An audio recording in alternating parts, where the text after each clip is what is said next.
প্রশাসনকে দলবাজি থেকে বিরত থাকার আহ্বান জানিয়েছেন এনসিপির আহ্বায়ক নাহিদ ইসলাম।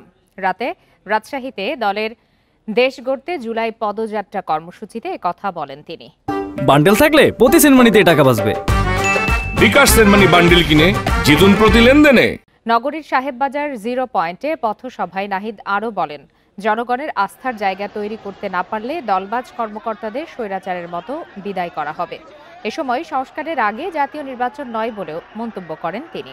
নির্ধারিত সময়ের 3 ঘণ্টা পরে শুরু হওয়া কর্মসূচিতে দলের সদস্য সচিব আখতার হোসেন, উত্তরাঞ্চলের মুখ্য সংগঠক সার্জিস আলম, দক্ষিণাঞ্চলের মুখ্য সংগঠক হাসনাত আবদুল্লাহ, জ্যেষ্ঠ যুগ্ম সদস্য সচিব ডাক্তার তাসনিম জারা সহ স্থানীয় নেতারা বক্তব্য দেন। এর আগে চাঁপাইনবাবগঞ্জের কর্মসূচিতে নাহিদ ইসলাম বলেন, সীমান্তে আন্তর্জাতিক আইন লঙ্ঘন করে বোমার বিস্ফোরণ ঘটায় বিএসএফ। এসব আগ্রাসন আর মানা হবে না। প্রয়োজনে সীমান্ত অভিমুখে লং মার্চ করবে এনসিপি।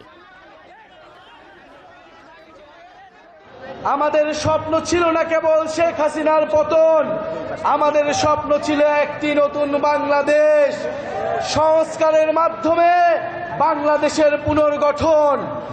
কিন্তু বন্ধুগণ, দুঃখের কথা, 5ই আগস্টের পরে নানান শক্তির ষড়যন্ত্রে সংস্কারের পথ রুদ্ধ হয়েছে।